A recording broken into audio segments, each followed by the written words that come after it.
today's video. Naglalakad ako, papunta ako sa parlor.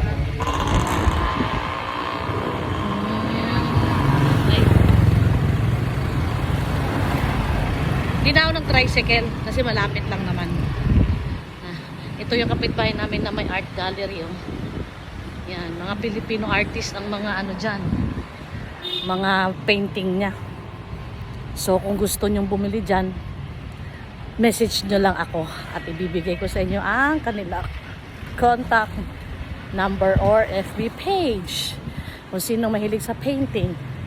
So naglalakad na ako kasi magpapaputs pa ako kasi first time ko lang nagkaroon ng kalyo sa paa na nagbibitak-bitak. Hindi ako sanay sa ganito, naiinis ako.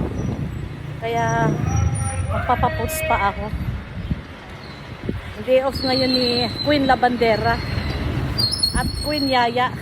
Si King Lolo ang naiwan doon sa apo namin nagbantay. Sabi ko, hoy, bantayan mo yan dahil magpaputs pa ako. Tapos sabi nung kapitbahay ko, saan ka pupunta? Day off ng Yaya. Tawa ng tawa. Ay nako. Tapos na ako naglaba. May naiwan akong sampayin. Mamaya ko na isampay pag uwi ko. Magpapapedicure muna ako tsaka puts pa. Okay. Watch out for my video habang napapuputs pa ako. Bye.